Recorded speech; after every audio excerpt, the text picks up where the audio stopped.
a vocês que o portão está aberto para finalizar as nossas expectativas de retorno a essa casa tão querida. Aí, pois,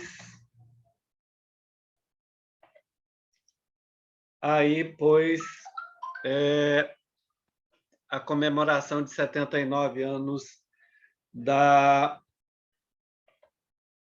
nossa casa. Vamos falar hoje de hereditariedade e reencarnação, uma palestra mais técnica. E aí vamos trazer para vocês algumas informações, basicamente uma palestra mais técnica hoje.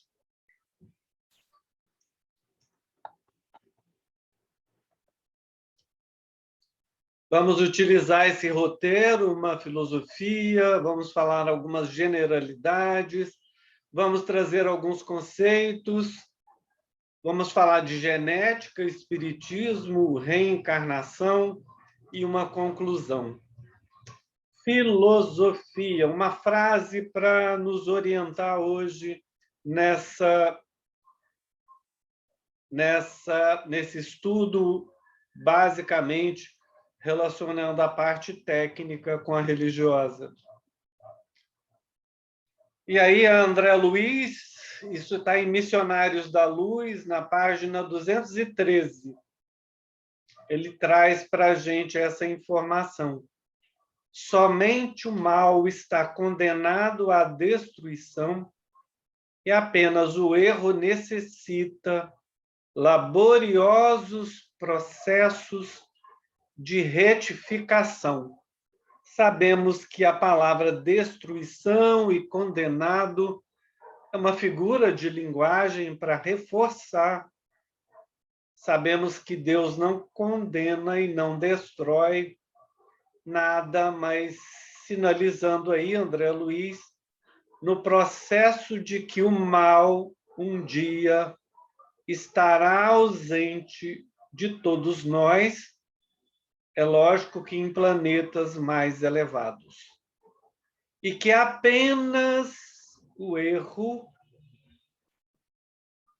precisa de laboriosos processos de retificação.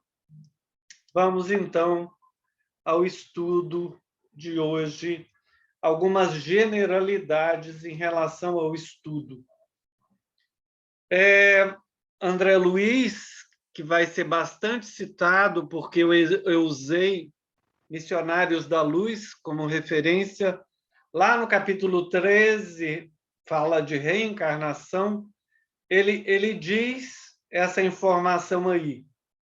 A justiça divina nunca foi exercida sem amor. A justiça divina não é exercida usando a violência. A justiça divina usa processos que são vinculados exclusivamente ao amor. Não usa violência.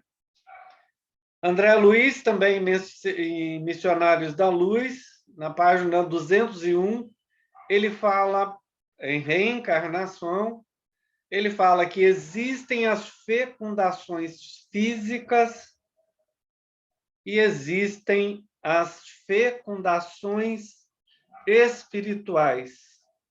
E abrindo um parêntese aqui, as fecundações físicas a gente vai pegar lá no Evangelho, no capítulo 14 do Evangelho, e lá no item 8, fala que o corpo procede do corpo. A carga genética envolvida na criação do corpo origina do corpo, mas o espírito não procede do espírito. A fecundação física é no mundo material. E as fecundações espirituais existem duas possibilidades.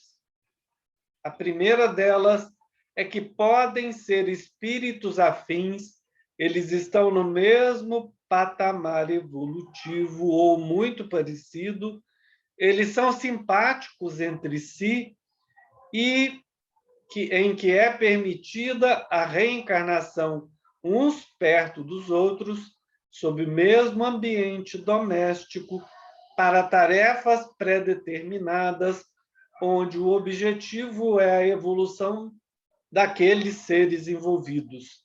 Então, isso é uma possibilidade de fecundações espirituais. Quem vem na frente, chefiando aquele núcleo, vai fecundar, entre aspas, espiritualmente, aqueles espíritos afins, sendo responsável por eles, por encaminhá-los na senda evolutiva, no mundo, na direção do mundo espiritual. E aí uma outra possibilidade é que são espíritos que, de alguma forma, ainda possuem vínculos, débitos contraídos no passado e que necessitam de ajustes e reparações na atual existência, nascem eles juntos, mais ou menos com os mesmos problemas. E aí são essas fecundações, forças espirituais que vão mantê-los unidos, mas que trazem esses resgates uns com os outros. Voltando lá nas frases, André Luiz fala que não há criação sem fecundação. O processo criativo de Deus são fecundações que o mundo espiritual, e aí principalmente Deus, coloca dentro de nós, inicialmente em forças germinativas, em germes de processos evolutivos, de virtudes, mas que a gente já nasce com essas forças dentro de nós, ainda bem em início, e aí vamos desenvolvê-la com o tempo. Uma outra frase que ele traz, está lá na página, na minha edição, 217, é que a paternidade e a maternidade em si mesmas são processos divinos, que um dia trataremos esses processos divinamente. Paternidade e maternidade são missões divinas. E aí, outra situação interessante, e que eu vou abrir um pouco essa situação, é que ele fala quando nós vivemos no mundo espiritual por muitos anos, e ele usa o exemplo de Sigismundo, ele fala das assimilações do perispírito de Sigismundo, e aí ele diz o seguinte: com o concurso do tempo, se ficarmos muito tempo no plano espiritual, vivendo as dinâmicas do plano espiritual, em vista da nova alimentação e novos hábitos em meio muito diverso do mundo corporal, incorporou Sigismundo determinados elementos do nosso círculos de vida, dos quais é necessário se desfaça a fim de poder penetrar com êxito a corrente da vida carnal. André Luiz estava vendo Sigismundo com algumas dificuldades e Alexandre, o mentor, no momento, fala que porque ele tinha vivido mais de 30 anos no plano espiritual, que ele tinha assimilado a vida, a dinâmica, os novos hábitos e a nova alimentação. Algumas pessoas a alimentação é exclusivamente energética, ele tinha que retornar o perispírito nos moldes parecidos com que ele tinha desencarnado, para não ter dificuldade no retorno dele na reencarnação que estava sendo prevista.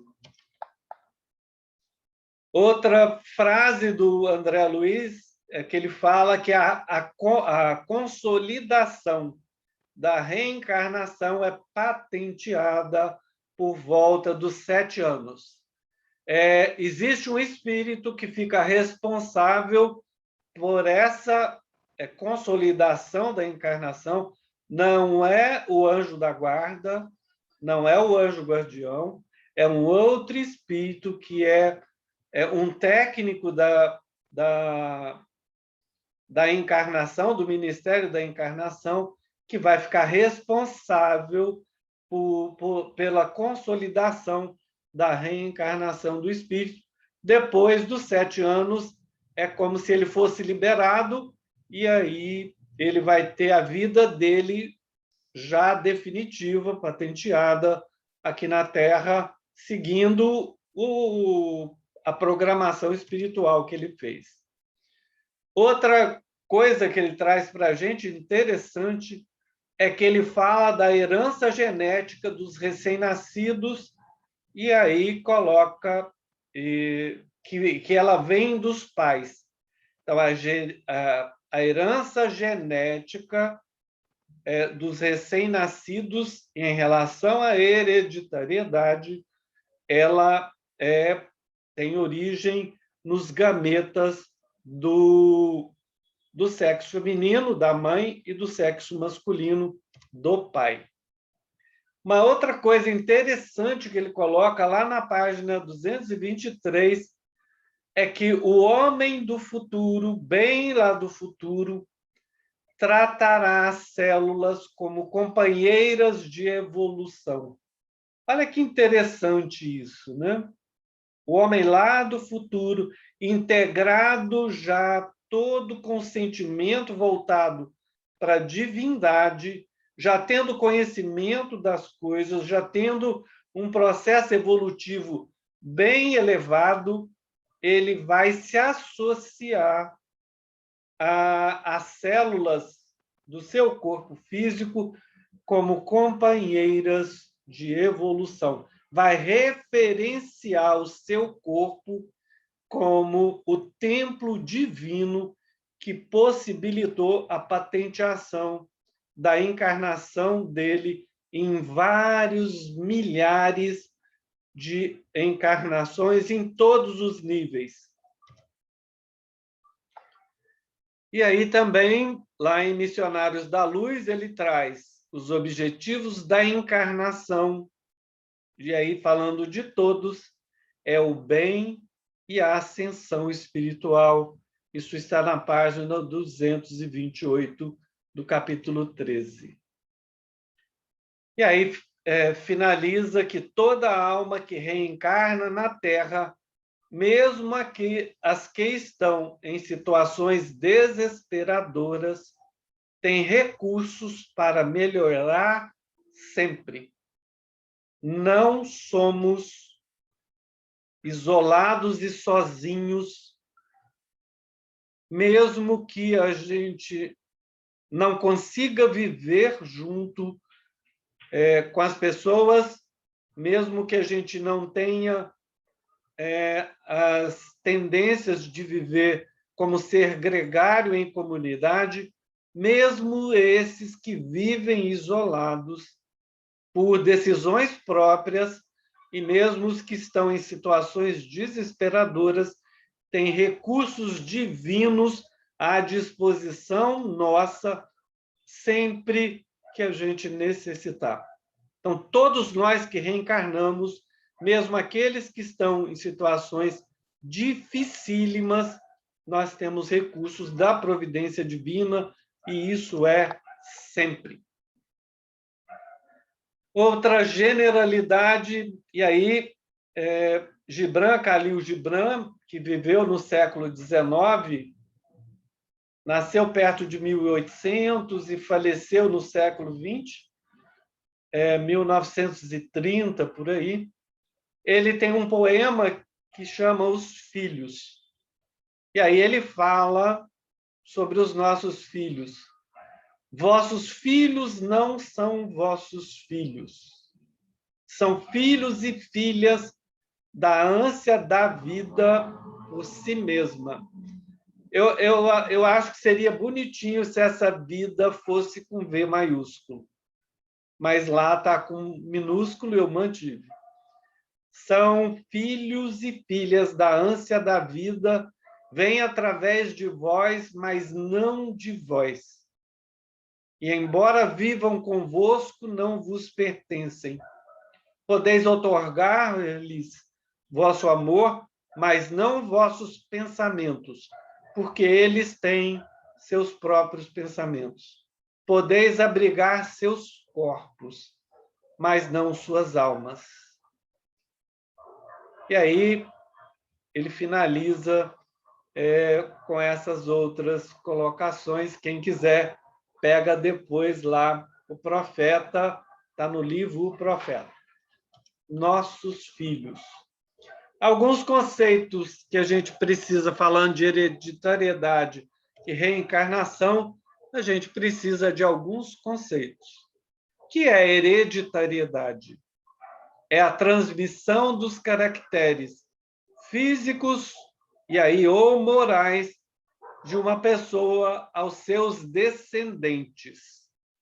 Na ciência comum, é a transmissão dos caracteres físicos de uma pessoa ou de quem tem vida, aí animal e também vegetais, que transmite aos seus descendentes. E aí, genética. O que é genética que envolve também hereditariedade? É a parte da ciência que estuda a hereditariedade, a estrutura e a função dos genes e a variação dos seres vivos. Isso é genética.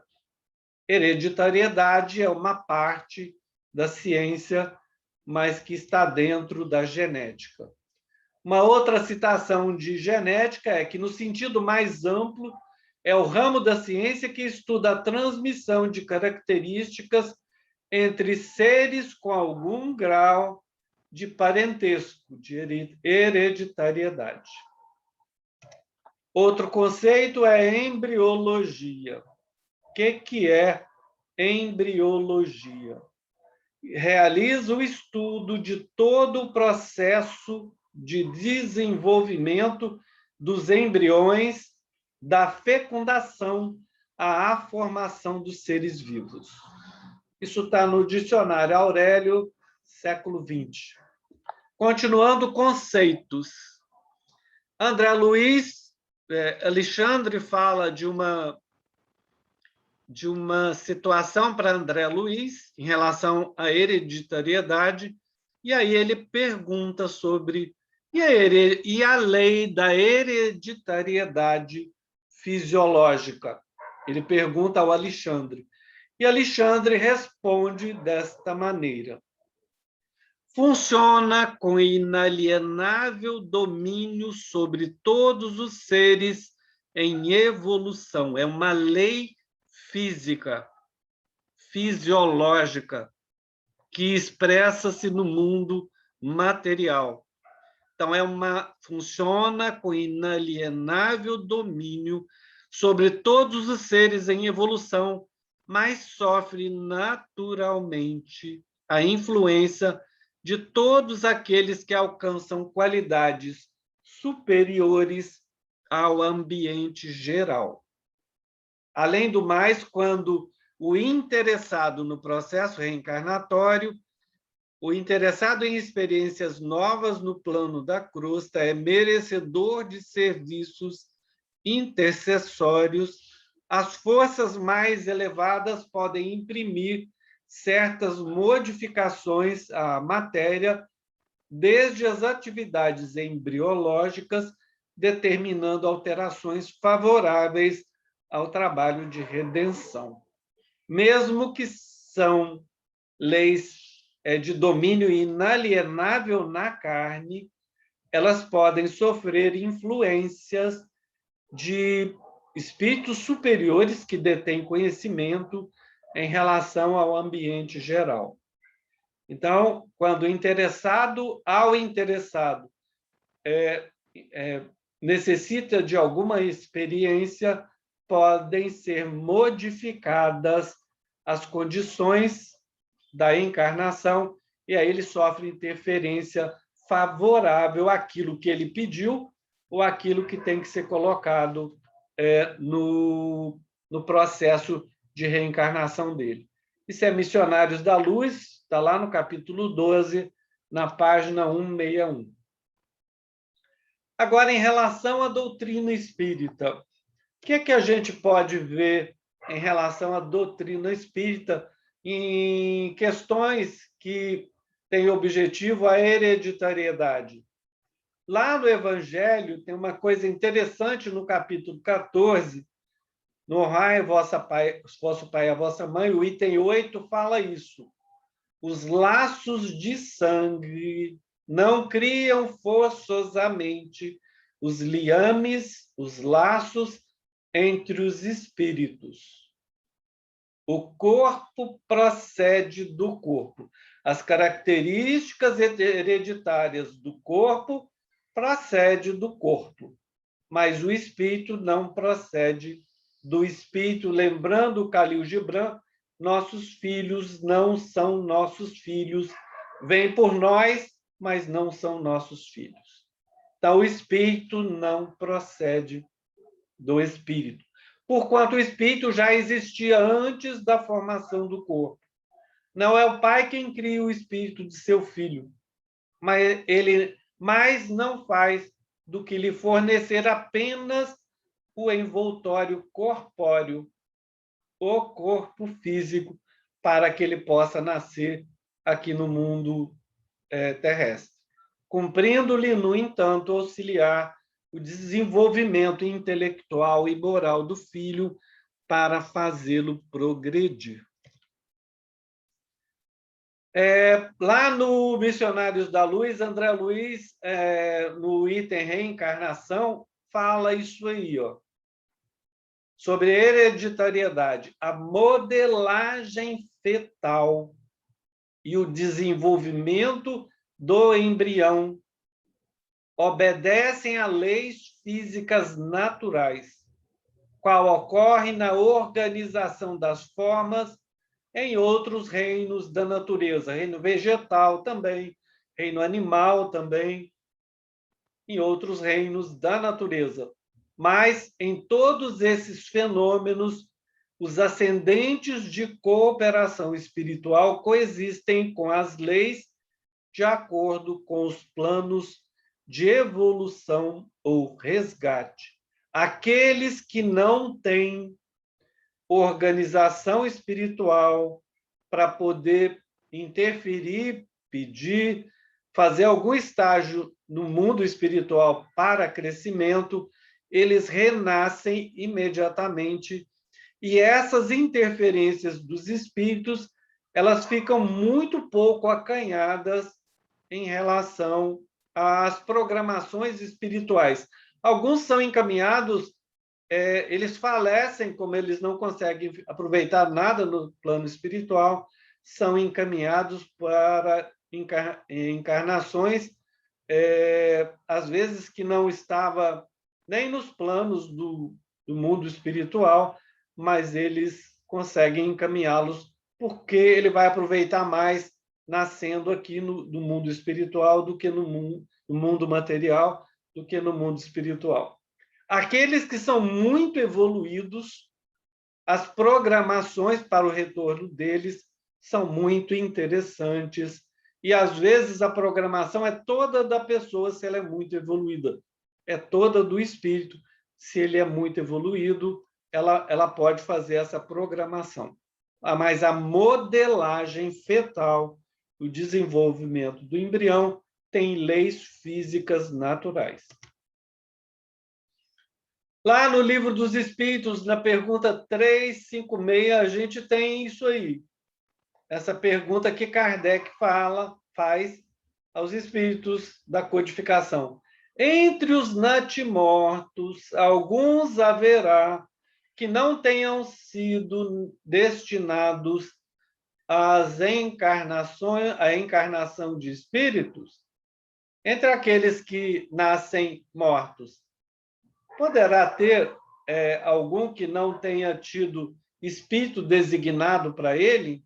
E aí tem como resposta: alguns há, efetivamente, a cujos corpos nunca nenhum espírito esteve destinado, mas tinha que se efetuar para eles. Nada tinha que se efetuar para eles. Tais crianças, então, só vêm por seus pais. Não tem espírito ligado àquele feto, àquele embrião, e ele, pelas leis naturais que existem, ele vai chegar lá no parto, no final, pode sofrer um aborto espontâneo também, antes do parto, mas pode chegar lá no parto e não ter nenhum espírito destinado àquele corpo, pelas leis da embriologia, da genética, ele vai chegar lá no final, mas Kardec ficou incomodado com essa resposta e aí coloca outras perguntas. Pode chegar a termo de nascimento um ser dessa natureza? E aí a resposta pode chegar sim, algumas vezes, mas não vive. Não tem aquilo que vivifica o conjunto das células do ser humano, que é o espírito. Não tem condições de viver. Vai viver alguns minutos, algumas horas, leis que regem a vida comum, mas ele não consegue viver muito tempo. E ainda tem um item B. Segue-se daí que toda criança que vive após o nascimento tem forçosamente encarnado em si um espírito?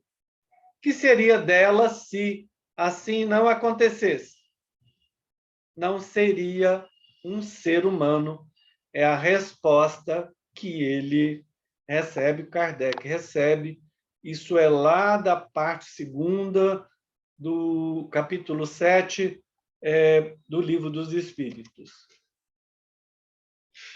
E aí agora, genética, espiritismo e reencarnação.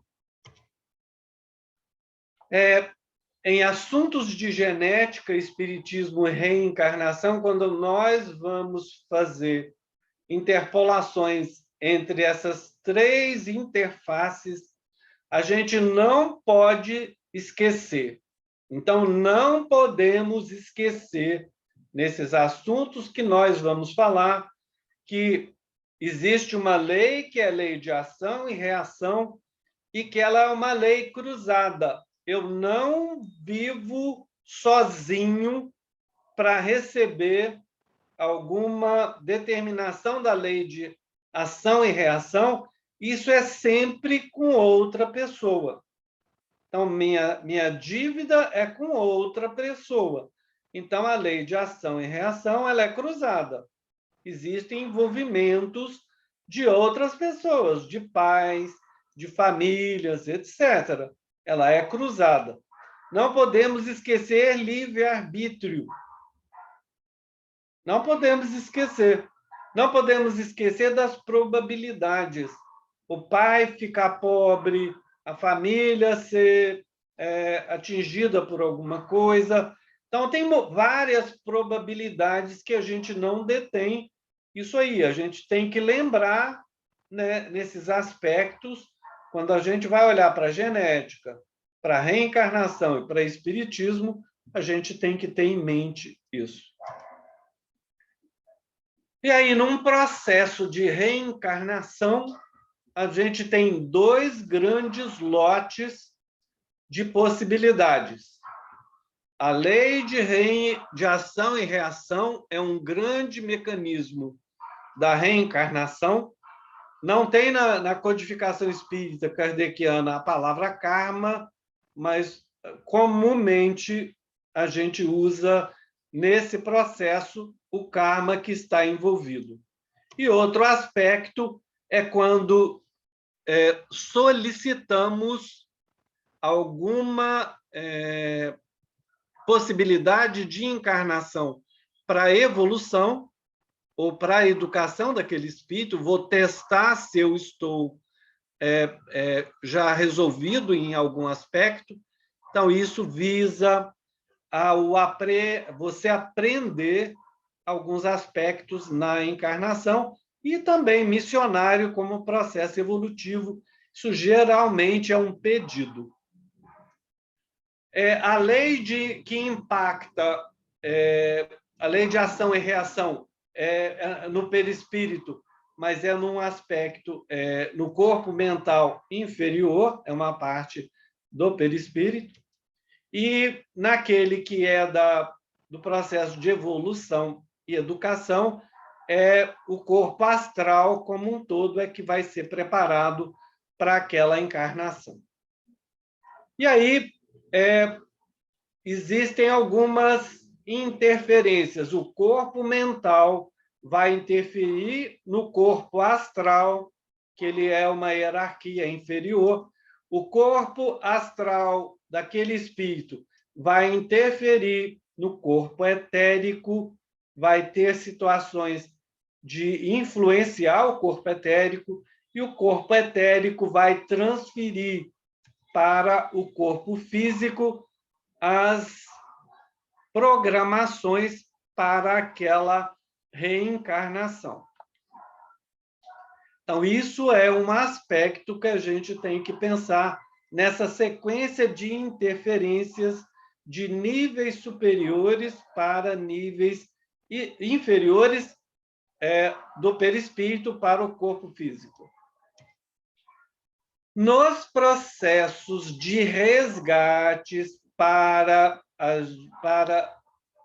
adentrarmos a programação da reencarnação, a gente tem alguns aspectos que a gente precisa ver, principalmente naqueles que temos resgate, que é da lei de ação e reação. Então, quando somos resgatados, não todos, grande parte não vai para a colônia, grande parte vai para postos de atendimento, poucas pessoas vão para colônias, não temos organização espiritual naqueles para resgate. Então, geralmente, a gente vai para postos de atendimento. E aí, desses postos de atendimento, são demandadas situações. Se é um processo de reencarnação, vai se fazer um planejamento no ministério importante, esse ministério, no Ministério da Reencarnação, onde são feitos mapas, onde são estudadas as possibilidades, onde é feito o sequenciamento dos processos em que aquele espírito tem para resgatar. Então, essa programação, ela envolve a escolha dos pais, ela envolve a escolha dos lugares que nós vamos renascer, com o objetivo de que o programa daquele espírito seja feito da melhor maneira. Em relação ao lugar e aos pais, a gente vai ter, na parte física, aqueles elementos que a gente vai precisar para que essa encarnação seja patenteada. E também as bases nitrogenadas que os pais passaram a sequência no seu DNA para a gente fazer a formação da nossa base orgânica dentro do embrião. E aí aparecer no corpo físico. Então, essa geralmente é uma sequência mediana para aqueles que necessitam do processo de reencarnação com resgate feito em colônias e postos de atendimento. Tem um aspecto interessante que a gente tem que olhar, é que esse lugar, esse processo também, em relação aos pais, ele sofre interferências com a situação dos pais, se são mais bem dotados de parte financeira, as chances desse espírito ter contato com alimentação, estudos, isso é bem melhor, mas que sofre também interferência do lugar e também da situação dos pais. Impactos na reencarnação. O corpo físico, sobre a lei de ação e reação, e aqui essa lei, ela já não é mais cruzada, ela está atuando em mim, no meu corpo físico. Eu nasci na minha sequência genética para ser cego. Aí, porque eu pedi essa cegueira e eu ia ficar cego por volta dos 10 anos. Então, o impacto dessa cegueira na minha encarnação vai ter uma dependência de algumas coisas. Então, como é que é o impacto disso na minha encarnação? Vai depender de que eu aproveitar essa encarnação que eu pedi para ser cego. O que a cegueira vai trazer para mim? Então, o impacto disso na minha vida vai depender muito do meu nível de consciência.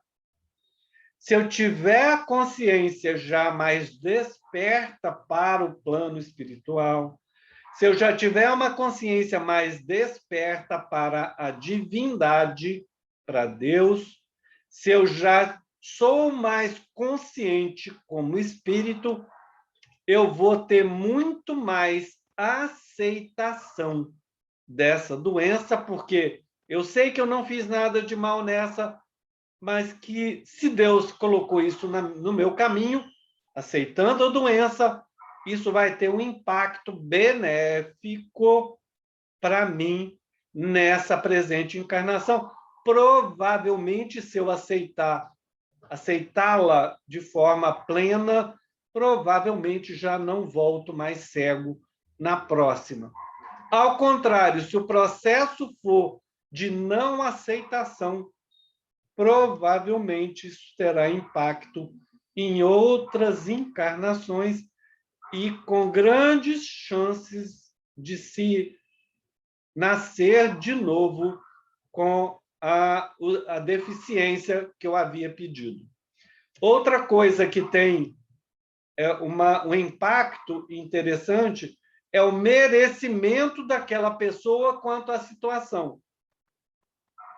Se no plano espiritual ele tiver evoluído já bastante e tiver algum merecimento, isso pode ser a manifestação do problema, pode ser minimizado porque ele merece, mas pode ser minimizado pelos mentores. Se aqui na Terra eu ia ficar, usando o meu exemplo da cegueira, eu ia ficar cego aos 30 anos de idade, e eu resolvi fazer um trabalho interessante, um trabalho social, objetivando os outros, a parte social, voltado para o atendimento ao próximo, eu adquiri merecimentos e essa cegueira pode passar por uma dificuldade visual mais profunda, sem ser exatamente a cegueira. Por merecimento, no trabalho de ajuda ao próximo, no trabalho social, eu posso minimizar o impacto no corpo físico daquela programação kármica. Outra coisa que a gente pode pensar, se o merecimento for muito grande, e a gente tem um exemplo de um médium que André Luiz fala, ele cita que o médium ia passar pela perda de um membro, só que ele fazia um trabalho social numa cidade pequena, tão interessante, que ele passou pela diminuição, pela redução do dano no corpo físico. Ao invés de perder um braço todo, ele perdeu apenas um dedo, porque ele tinha um merecimento tão grande que ninguém ia fazer naquela cidade o trabalho que ele fazia, e aí foi reduzido tremendamente o dano no corpo físico do acidente que ele ia passar. Então, isso vai interferir grandemente no próximo, todas essas situações, eu aceitar o meu câncer de próstata, eu aceitar meu câncer de mama, eu aceitar o meu diabetes, eu aceitar a minha tuberculose, vai impactar muito positivamente. Alguns artigos falam em você amar a doença. Relativamente é até difícil, mas se a gente consegue amar a doença, se ela está nos ensinando isso, está sendo professora, está sendo aquele que ensina, isso sofre um impacto muito grande já na vida atual. Impacto positivo muito grande. Quando eu não aceito, quando eu fico questionando Deus, quando eu fico colocando Deus como responsável, o impacto também, e aí negativo, também é maior, potencializando a piora daquela doença no corpo físico. Conclusão. De novo, André Luiz.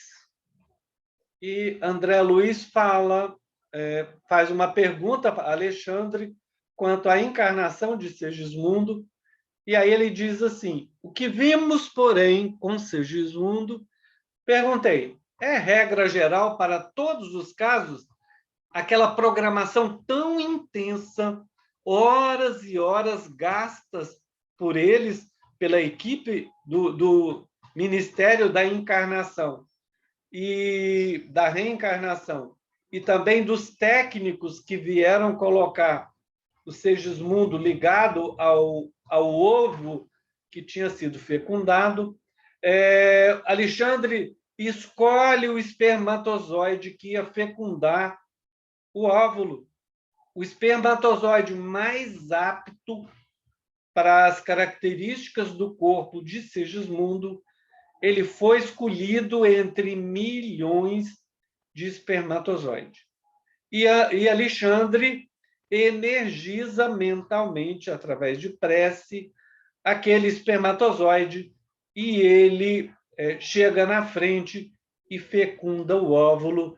Isso não é no momento do ato sexual, isso é umas 6 horas, isso acontece umas 6 horas depois, 4 a 6 horas depois do ato sexual. Então, isso não é na hora.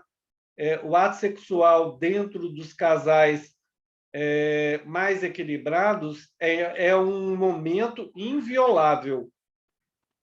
Então, assim, nós estamos sozinhos nos momentos íntimos e isso é inviolável. Como acontece a fecundação 4 a 6, até 8 horas depois. Então, assim, o momento íntimo já passou há bastante tempo. E aí, o André Luiz pergunta para o Alexandre se isso é regra geral para todos os casos, e o Alexandre responde: de modo algum, respondeu o instrutor atencioso. Os processos de reencarnação, tanto quanto os da morte física, diferem ao infinito, não existindo, segundo cremos, dois absolutamente iguais. As facilidades e obstáculos estão subordinados a fatores numerosos, muitas vezes relativos ao estado consciencial dos próprios interessados no regresso à crosta ou na libertação dos veículos carnais. Então, aqueles que têm um nível mais elevado de entendimento, eles facilitam os processos encarnatórios. Aqueles que têm dificuldades a nível da consciência estar menos evoluída, dificultam e até trazem obstáculos para a encarnação no plano material. Voltando a André Luiz de novo, lá no item 13, na página 220, que ele fala, é longo, mas é interessante. O organismo dos nascituros, dos recém-nascidos, em sua expressão mais densa, provém do corpo dos pais, gametas com leis físicas, fisiológicas, imutáveis para todos. Então, provém dos pais a expressão fisiológica do organismo. Todavia, em semelhante imperativo das leis divinas, para o serviço da reprodução das formas no mundo material, não devemos ver a subversão dos princípios de liberdade espiritual imanente na ordem da criação divina.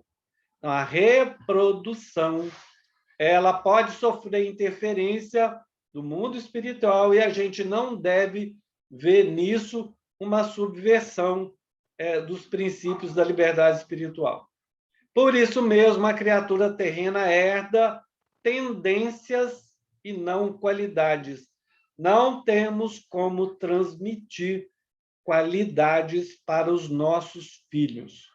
Eles, os filhos e nós também, trazemos tendências pelo nosso nível de evolução da consciência.